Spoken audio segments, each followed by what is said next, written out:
और जनाब क्या हालचाल। तो आज हम लोग पढ़ने जा रहे हैं काउंटर करंट मैकेनिज्म। ठीक है, ह्यूमन एक्सक्रीटरी सिस्टम का स्टूडेंट्स के अकॉर्डिंग ये सबसे टफ कॉन्सेप्ट माना जाता है। ठीक है, क्योंकि इसमें स्टूडेंट्स को काफ़ी कन्फ्यूजन होता है। कन्फ्यूजन इसलिए होता है क्योंकि इसमें बेसिक से कंसेप्ट क्लियर नहीं होता है। ठीक है, तो आज हम लोग काउंटर करंट मैकेनिज्म देखने वाले हैं इस लेक्चर में। ध्यान से सुनना। सबसे पहली चीज़, काउंटर करंट मैकेनिज्म में काउंटर वर्ड का मतलब होता है ऑपोजिट। ठीक है, तो करंट मतलब होता है फ्लो। तो अगर दो चीज़ें फ्लो कर रही हैं ऑपोजिट डायरेक्शन में, अगर दो चीज़ें फ्लो कर रही हैं ऑपोजिट डायरेक्शन में, तो हम लोग कहेंगे काउंटर करंट हो रहा है। ठीक है, फॉर एग्जांपल फिजिक्स में आपने पढ़ा होगा करंट इलेक्ट्रिसिटी। ठीक है, करंट मतलब क्या होता है, फ्लो होता है, और काउंटर मतलब कि ऑपोजिट डायरेक्शन में होना। ठीक है, तो दो चीज़ें अगर ऑपोजिट डायरेक्शन में फ्लो होंगी तो उसको हम लोग बोलते हैं काउंटर करंट। ठीक है, काउंटर करंट में बेसिकली हम लोग क्या पढ़ने वाले हैं कि दो ऑपोजिट डायरेक्शन के फ्लो के वजह से किस तरीके से यहाँ पे कॉन्सेंट्रेशन ऑफ यूरिन हो रहा है, किस तरीके से फिल्ट्रेट को हम लोग और ज़्यादा कॉन्सेंट्रेट कर पा रहे हैं। ठीक है, ये चीज़ हम लोग देखने जा रहे हैं कहाँ पे, ह्यूमन नेफ्रॉन में। ठीक है, हम लोग कहाँ देखने जा रहे हैं, ह्यूमन किडनी के नेफ्रॉन में। ठीक है, तो नेफ्रॉन का बेसिक स्ट्रक्चर हम लोगों को ऑलरेडी पता ही है।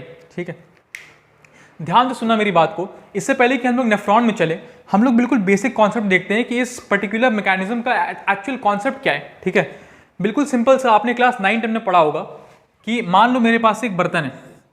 ठीक है, मान लो मेरे पास एक बर्तन है, मेरे पास एक वेसल है। ठीक है, उसमें मैंने एक लिया सोल्यूशन, ठीक है, सोल्यूशन में मुझे बताओ, अगर मुझे सोल्यूशन का कॉन्सेंट्रेशन बढ़ाना है, अगर मुझे सोल्यूशन का कॉन्सेंट्रेशन बढ़ाना है तो या तो मैं इसमें सॉल्यूट ऐड कर दूंगा, या तो मैं इसमें सॉल्यूट ऐड कर दूंगा, या तो फिर मैं इससे पानी निकाल लूंगा।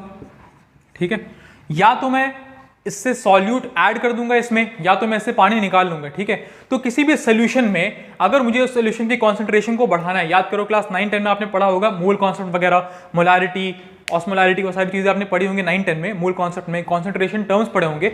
बिल्कुल वही बेसिक सा कॉन्सेप्ट है कि अगर मुझे किसी सोल्यूशन का कॉन्सेंट्रेशन को बढ़ाना है तो या तो उसमें सॉल्यूट डाल दो, या तो फिर पानी निकाल दो, या तो उसमें सॉल्यूट ऐड कर दो, या तो फिर उससे पानी निकाल दो। उससे क्या होगा, हमारा कॉन्सेंट्रेशन इंक्रीज हो जाएगा।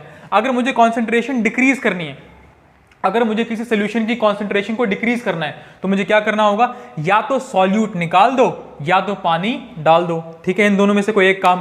क्या इन दोनों के अलावा और कोई काम कर सकते हैं? किसी सोल्यूशन का अगर कॉन्सेंट्रेशन को बढ़ाना है तो क्या करना होगा, या तो सॉल्यूट ऐड कर दो या तो पानी निकाल दो। ठीक है, बिल्कुल बच्चे वाला कॉन्सेप्ट है।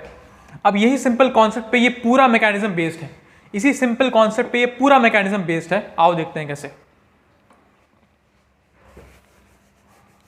बस ये जो कॉन्सेप्ट बोला है इसको याद रखना। ठीक है, कि कॉन्सेंट्रेशन को इंक्रीज करने के लिए या तो सॉल्यूट डाल दो या तो पानी निकाल दो। अब बात करते हैं ह्यूमन नेफ्रॉन के बारे में। हम लोग यहाँ पे बेसिक स्ट्रक्चर डिस्कस नहीं करेंगे, ये सब तुमने पिछले वाले सेक्शन में ऑलरेडी पढ़ रखा है कि पीसीटी क्या होता है, डीसीटी क्या होता है, लूप ऑफ हेनले क्या होता है। ठीक है, ये बेसिक सा एक स्ट्रक्चर हमारे पास है ह्यूमन नेफ्रॉन का। ठीक है, ध्यान देना, नेफ्रॉन का स्ट्रक्चर है ये हमारे पास। क्या है यहाँ पे जनाब, ग्लोमेरुलस है, ग्लोमेरुलस है। ठीक है, ग्लोमेरुलस में क्या होता है, अल्ट्रा फिल्ट्रेशन होता है, हमने ऑलरेडी पढ़ रखा है। ठीक है, ये हमारे पास पीसीटी है, ये हमारे पास डीसीटी है, proximal convoluted tubule, distal convoluted tubule, ये हमारे पास लूप ऑफ हेनले है। ये क्या है सर, ये हमारे पास याद करो कैपिलरीज है, नेटवर्क ऑफ कैपिलरीज है, जिसको हम लोग बोलते हैं वासा रेक्टा। ठीक है, पेरीट्यूबुलर कैपिलरीज है। ग्लोमेरुलस से जो इफेरेंट आर्टेरियोल निकल रहा है। ठीक है, बेसिक स्ट्रक्चर ऑफ नेफ्रॉन तो हम लोग ऑलरेडी पढ़ रखे हैं तुम लोगों ने। यहाँ पे हम लोग काउंटर करंट की बात कर रहे हैं सिर्फ, लेकिन फिर भी थोड़ा सा बता दे रहे हैं कि जो इफेरेंट आर्टेरियोल है वो आगे जाके क्या बनाता है, एक नेटवर्क ऑफ कैपिलरीज बनाता है। ठीक है, कैपिलरीज का एक नेटवर्क बनाता है जिसको हम लोग बोलते हैं पेरीट्यूबुलर कैपिलरीज। और वही पेरीट्यूबुलर कैपिलरीज जब लूप ऑफ हेनले के पास से होता है तो हम लोग क्या बोलते हैं उसको, वासा रेक्टा। तो यहाँ पे हम लोग किसकी बात कर रहे हैं, वासा रेक्टा की बात कर रहे हैं। ठीक है, दो तरह के नेफ्रॉन होते हैं, तुमने पहले पढ़ रखा है पिछले वाले सेक्शन में कि एक होता है कॉर्टिकल नेफ्रॉन, एक होता है juxta medullary nephron. Cortical nephron वो होता है जिसका लूप ऑफ हेनले ज्यादा लंबा नहीं होता है, तो वो कॉर्टेक्स में ही रहता है। ठीक है, और जो जक्स्टा मेडुलरी नेफ्रॉन होता है उसका लूप ऑफ हेनले लंबा होता है, तो वो मेडुला के अंदर डीप डाइव करता है, इसलिए उसका नाम क्या दे दिया, जक्स्टा मेडुलरी नेफ्रॉन। क्लियर, तो यहाँ पे हम लोग जक्स्टा मेडुलरी नेफ्रॉन की बात कर रहे हैं। ठीक है, ये बेसिक स्ट्रक्चर ऑफ नेफ्रॉन है हमारा। हमें पता है ये बात, हमने पहले पढ़ रखा है, जब हमने नेफ्रॉन का स्ट्रक्चर पढ़ रहे थे तो हमने ये पहले पढ़ रखा है कि पीसीटी, डीसीटी और हमारा ये पूरा मैल्फिगन कॉर्पसल किस में आता है जनाब, किस में आता है, कॉर्टेक्स में आता है। हम लोग को पता है सर। ठीक है, कॉर्टेक्स में आता है, पीसीटी, डीसीटी, ग्लोमेरुलस पूरा किस में आता है, कॉर्टेक्स में आता है। और जो लूप ऑफ हेनले जो कि हेयर पिन लाइक स्ट्रक्चर, ये क्या है, loop of Henle. Hair pin like structure है वो कहाँ जाता है, मेडुला तक एक्सटेंड करता है। कहाँ जाता है, मेडुला तक। क्लियर, ठीक है। जो कॉर्टेक्स है हमारा, ध्यान से सुनना, जो हमारा कॉर्टेक्स है उसकी ऑस्मोलैरिटी, उसकी कॉन्सेंट्रेशन कितनी है, अराउंड 300 मिली ऑस्मोल पर लीटर। 300 मिली ऑस्मोल पर लीटर।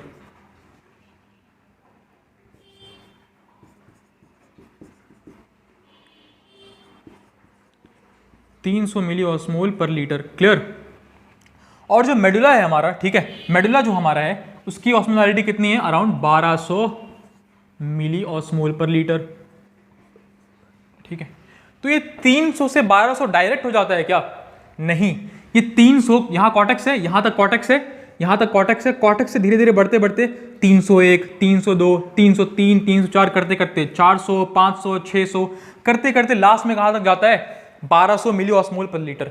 तो बताओ, अगर मेरा लूप ऑफ हेनले और लंबा होता तो सर इसकी ऑस्मोलैरिटी 1200 से 1500 से चली गई होती है ना, 1200 से ज्यादा हो गई होती। अगर ये लूप ऑफ हेनले और ज्यादा लंबा होता तो उसकी ऑस्मोलैरिटी और ज्यादा होती, लेकिन नॉर्मली कितनी पाई जाती है, 1200 मिली ऑस्मोल पर लीटर। ठीक है, 300 से बढ़ते बढ़ते बढ़ते बढ़ते कहां तक जाता है, 1200 मिली ऑस्मोल पर लीटर। क्लियर।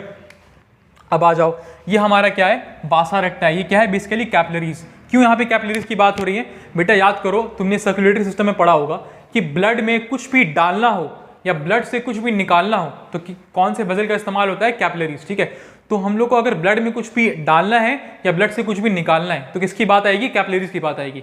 ब्लड में कुछ भी डालना हो या ब्लड से कुछ भी निकालना हो, बात आएगी किसकी, कैपिलरीज की। ठीक है, अब आ जाओ, इसमें क्या फ्लो कर रहा है बेटा, ब्लड फ्लो कर रहा है। ठीक है, इसमें क्या फ्लो कर रहा है, ब्लड फ्लो कर रहा है। और यहाँ पे क्या फ्लो कर रहा है, फिल्ट्रेट। तो एक तरफ क्या फ्लो कर रहा है, वासा रेक्टा में क्या फ्लो कर रहा है, ब्लड फ्लो कर रहा है, और एक तरफ यहाँ लूप ऑफ हेनले में क्या फ्लो कर रहा है, फिल्ट्रेट फ्लो कर रहा है। ठीक है, जो कि आगे जाके क्या बनेगा, यूरिन बनेगा।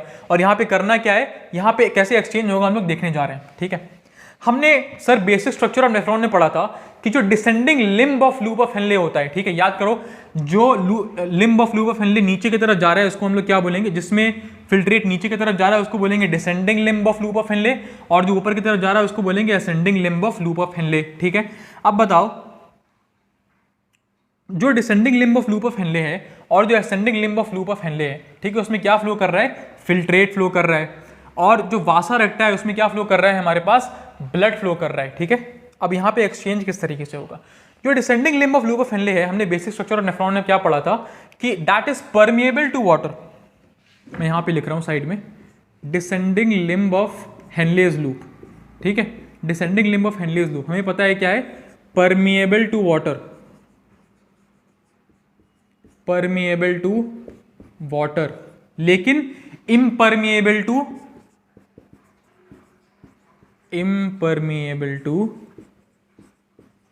सॉल्ट्स। ठीक है, या फिर इलेक्ट्रोलाइट्स कह लो, एक ही बात हुई। ठीक है, जो हमारा ascending limb of loop of Henle है दैट इज उल्टा है बिल्कुल, that is impermeable to water,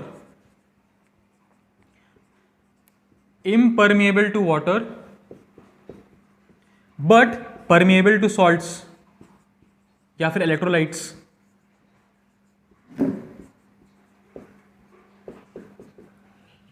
अब देखो, हमें करना क्या है, जब फिल्ट्रेट यहां से यहां जा रहा है तो हमें इसकी कॉन्सेंट्रेशन को मेंटेन करना है। ठीक है, कॉर्टेक्स में अगर 300 है तो 300 मेंटेन करना है हमें, फिल्ट्रेट के अंदर भी कॉन्सेंट्रेशन क्या होनी चाहिए, मेंटेन होनी चाहिए। अगर यहां पे फिल्ट्रेट है तो इसका कॉन्सेंट्रेशन कितना होना चाहिए, 300 होना चाहिए। अब ये लूप ऑफ हेनले के नीचे जा रहा है, मान लो यहां पे कॉन्सेंट्रेशन फॉर एग्जाम्पल 600 है, इस पॉइंट पे बीच में। ठीक है, तो फिल्ट्रेट जब यहां पे जाएगा उसकी कॉन्सेंट्रेशन भी कितनी होनी चाहिए, 600 होनी चाहिए। ठीक है, जैसे जैसे फिल्ट्रेट नीचे जाएगा उसकी कॉन्सेंट्रेशन को बढ़ना जरूरी है। क्यों बढ़ना जरूरी है, क्योंकि याद रखो, इस सोसाइटी का रूल है, आपने फिजिक्स में ही पढ़ा होगा कि हर चीज क्या चाहती है, इक्विलिब्रियम पे जाना चाहती है। हर चीज इक्विलिब्रियम पे जाना चाहती है, चाहे वो हीट एनर्जी के एक्सचेंज हो, जो आपने फिजिक्स में पढ़ा होगा। यहाँ बायोलॉजी में क्या पढ़ रहे हैं हम लोग, ऑस्मोलैरिटी के बारे में। ठीक है, कि इक्विलिब्रियम होना चाहिए। तो जो हमारा मेडुलरी इंटरस्टिशियम है, मतलब जो इंटरस्टिशियल फ्लूइड पाया जा रहा है यहाँ मेडुला में, ठीक है, जितनी कॉन्सेंट्रेशन उसकी होगी उतनी ही कॉन्सेंट्रेशन हमारी फिल्ट्रेट की भी होनी चाहिए। तो यहाँ पे मेडुलरी इंटरस्टिशियम की कॉन्सेंट्रेशन कितनी है, 1200 मिली ऑस्मोल पर लीटर। तो हमारी फिल्ट्रेट की कॉन्सेंट्रेशन भी नीचे कितनी होनी चाहिए, 1200 मिली ऑस्मोल पर लीटर।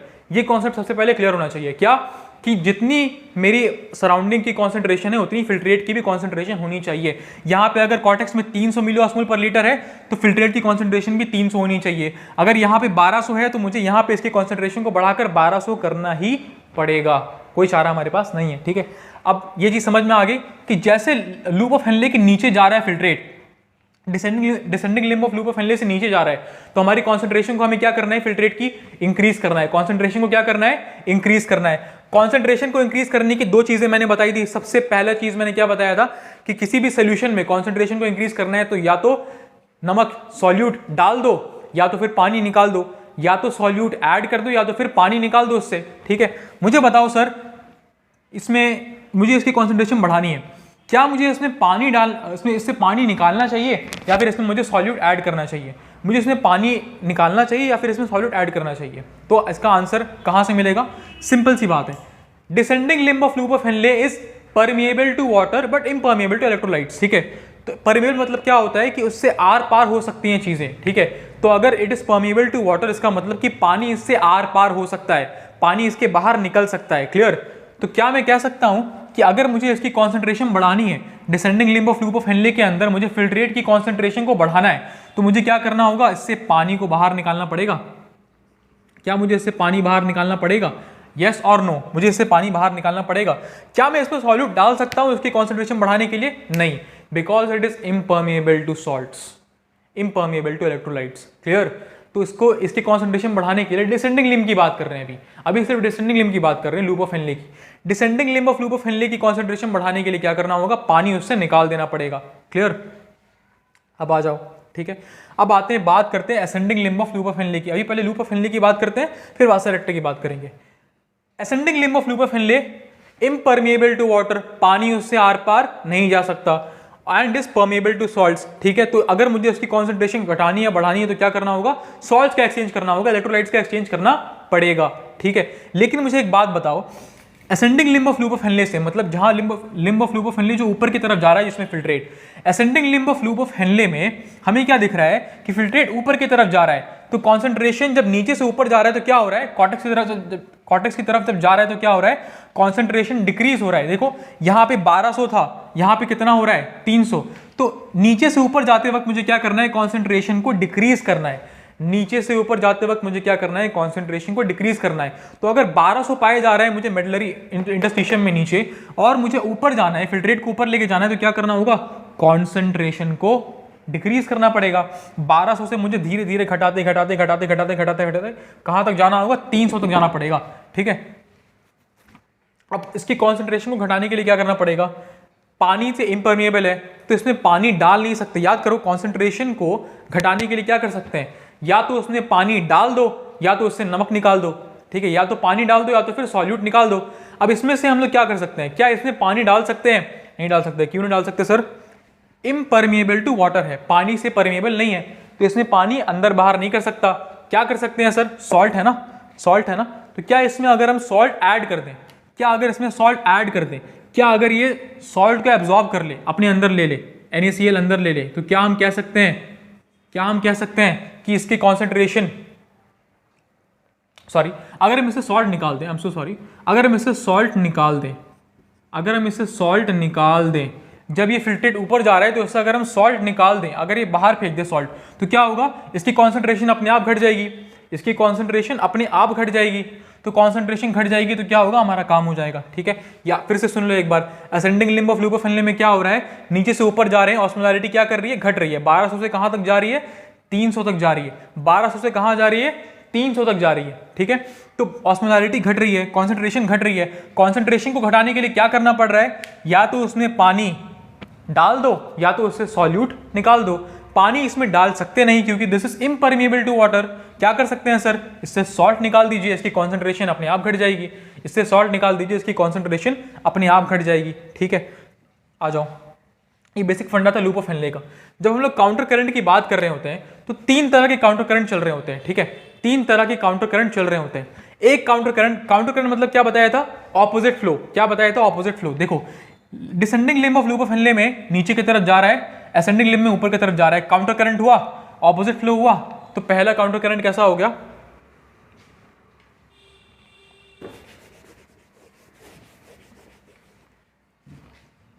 जो पहला काउंटर करंट है,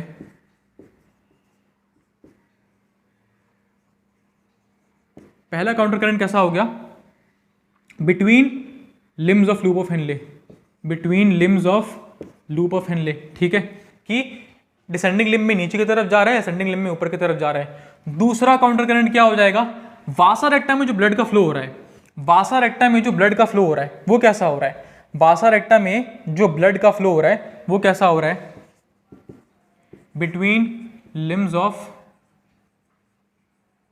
वासा रेक्टा, बिटवीन लिम्स ऑफ वासा रेक्टा, ठीक है, बिटवीन लिम्स ऑफ वासा रेक्टा। देखो वासा रेक्टा यहां पे मैंने बनाया है, इसका फ्लो कैसा है, इसका फ्लो कैसा है, ये इसका डिसेंडिंग लिम्ब है, ठीक है, ये लूप ऑफ हेनले का असेंडिंग लिम्ब है, बट वासा रेक्टा का ये क्या है, डिसेंडिंग लिम्ब है, और ये क्या है उसका असेंडिंग लिम्ब। तो बताओ descending limb of vasa recta और ascending limb of vasa recta, descending limb of vasa recta और ascending limb of vasa recta, इसमें क्या काउंटर करंट दिख रहा है, देखो ऑपोजिट फ्लो दिख रहा है, ऑपोजिट फ्लो दिख रहा है, तो दूसरा काउंटर करंट ये हो गया। तीसरा काउंटर करंट कौन सा होता है, between limbs of loop of Henley and between limbs of vasa रेक्टा। देखो ये descending limb of loop of Henle है, ये ascending limb of vasa recta है, क्या इसमें काउंटर करंट दिख रहा है, हाँ सर दिख रहा है, ये ascending limb of loop of Henle है, ये descending limb of vasa recta है, क्या इसमें काउंटर करंट दिख रहा है, क्या इसमें ऑपोजिट फ्लो दिख रहा है, हाँ सर दिख रहा है, तो क्या हम कह सकते हैं between limbs of Henle's loop and Vasa रेक्टा, Henle's loop and वासा रेक्टा, ठीक है। अब आ जाओ बात करते हैं वासा रेक्टा के बारे में, और कुछ खास इसमें नहीं है इस टॉपिक में, बिल्कुल बेसिक चीजें हैं। अब बात करते हैं वासा रेक्टा के बारे में। वासा रेक्टा क्या है सर, नेटवर्क ऑफ कैपिलरीज है, ठीक है, नेटवर्क ऑफ कैपिलरीज है। कैपिलरीज से की मदद से हम लोग क्या कर सकते हैं, ब्लड में अगर कुछ डालना हो या ब्लड से अगर कुछ निकालना हो तो किसका इस्तेमाल करेंगे, कैपिलरीज का, ठीक है। तो यहाँ पे बताओ वासा रेक्टा में, यहाँ जो इसका descending limb of loop of Henle, sorry descending limb of vasa recta है, descending limb of vasa recta है, इसको भी क्या करना है, इसको भी क्या करना है, अपनी कॉन्सेंट्रेशन को मेंटेन करना है। जैसे जैसे ये नीचे जा रहा है इसको भी क्या करना है, अपनी कॉन्सेंट्रेशन को मेंटेन करना है। तो ऊपर से नीचे की तरफ जा रहा है, कॉर्टेक्स से मेडुला की तरफ जा रहा है, कॉन्सेंट्रेशन 300 से 1200 करना है, कॉन्सेंट्रेशन को 300 से 1200 करना है। तो बताओ कॉन्सेंट्रेशन को अगर 300 से 1200 करना है तो मुझे क्या करना पड़ेगा, मुझे क्या करना पड़ेगा, सेम चीज कॉन्सेंट्रेशन बढ़ाने के लिए या तो इसमें पानी डाल दो, या तो इससे पानी निकाल दो, या तो फिर इसमें सॉल्यूट डाल दो। तो नीचे की तरफ जब जा रहा है ये, तो इसमें हम लोग क्या कर सकते हैं, ये जो NaCl इससे निकला है, ये जो NaCl इससे निकला है, क्या हम इसमें डाल सकते हैं, ये जो NaCl लूप ऑफ हेनले से निकला है, ये इसमें हम लोग क्या करेंगे, इसमें डाल देंगे। ये NaCl जो लूप ऑफ हेनले से निकला है, ये बीच में कहाँ है सर, ये बीच का जगह क्या है, this is called medullary interstitium, ठीक है। मेडुला का जो इंटरस्टिशियल फ्लूइड है उसको हम लोग क्या बोलेंगे, मेडुलरी इंटरस्टिशियम। तो मेडुलरी इंटरस्टिशियम में जो ये NaCl रिलीज किया गया, ये क्या कहाँ जा रहा है, NaCl एब्जॉर्ब कर ले रहा है, कौन, वासा रेक्टा, ठीक है। अपनी कॉन्सेंट्रेशन बढ़ाने के लिए क्या करेगा, ये NaCl को एब्जॉर्ब कर लेगा, अपनी कॉन्सेंट्रेशन बढ़ाने के लिए क्या करेगा, ये NaCl को एब्जॉर्ब कर लेगा। तो क्या होगा, NaCl जब इसमें ऐड कर दे रहे हैं, जब ब्लड में NaCl ऐड हो जा रहा है, जब ब्लड में सॉल्यूट ऐड हो जा रहा है, तो उसकी कॉन्सेंट्रेशन अपने आप बढ़ जा रही है, उसकी कॉन्सेंट्रेशन अपने आप बढ़ जा रही है। तो जैसे जैसे ब्लड फ्लो करेगा वासा रेक्टा के थ्रू, जैसे जैसे डिसेंडिंग लिम्ब ऑफ वासा रेक्टा में ब्लड फ्लो करेगा, उसकी कॉन्सेंट्रेशन बढ़ जाएगी, क्योंकि जो NaCl यहाँ से निकाला जा रहा है वो इसमें डाला जा रहा है, जो NaCl यहाँ से निकाला जा रहा है उसमें डाला जा रहा है, ठीक है, जो NaCl इसमें निकाला जा रहा है वो उसमें डाला जा रहा है। क्लियर, सेम चीज़ यहाँ पे भी होगी। ये कौन सा था, this was descending limb of vasa रेक्टा। अब आ जाओ असेंडिंग लिम्ब ऑफ वासा रेक्टा की बात करते हैं। जब वासा रेक्टा से ब्लड ऊपर जा रहा है, कॉर्टेक्स की तरफ जा रहा है, तो नीचे से ऊपर क्या हो रहा है, कॉन्सेंट्रेशन इंक्रीज या डिक्रीज, कॉन्सेंट्रेशन डिक्रीज हो रही है। 1200 मिलीऑस्मोल पर लीटर से 300 मिलीऑस्मोल पर लीटर करना है, तो वासा रेक्टा की कॉन्सेंट्रेशन को भी हमें क्या करना है, डिक्रीज करना है। अब वासा रेक्टा की कॉन्सेंट्रेशन को डिक्रीज करने के लिए हम लोग क्या कर सकते हैं, यहाँ से जो पानी निकला था, यहाँ से जो पानी निकला था, क्या मैं कह सकता हूँ कि इसमें अगर हम पानी डाल दें, क्या मैं कह सकता हूँ अगर इसमें पानी डाल दें तो कॉन्सेंट्रेशन इंक्रीज होगा कि डिक्रीज, कॉन्सेंट्रेशन डिक्रीज हो जाएगा ना। अगर इसमें पानी डाल दें, अगर ये पानी एब्जॉर्ब कर ले तो क्या होगा, कॉन्सेंट्रेशन डिक्रीज, कॉन्सेंट्रेशन डिक्रीज हो जाएगा, ठीक है। तो क्या होगा, इससे हमारी ऑस्मोलैरिटी बरकरार रहेगी, हमारी ऑस्मोलैरिटी बरकरार रहेगी, ठीक है। यही है काउंटर करंट, इसके अलावा और कुछ नहीं है, ठीक है। काउंटर करंट का बेसिक प्रिंसिपल क्या है, यही है। 3 तरह के काउंटर करंट चल रहे हैं। पहला चीज between the limbs of loop of Henley 1, दूसरा between the limbs of vasa रेक्टा 2, तीसरा between the limbs of loop of Henley and वासा रेक्टा, ठीक है। ये काउंटर करंट हुआ, ये दूसरा एक काउंटर करंट हुआ, और ये तीसरा काउंटर करंट हुआ। 3 तरह के काउंटर करंट्स होते हैं, ठीक है।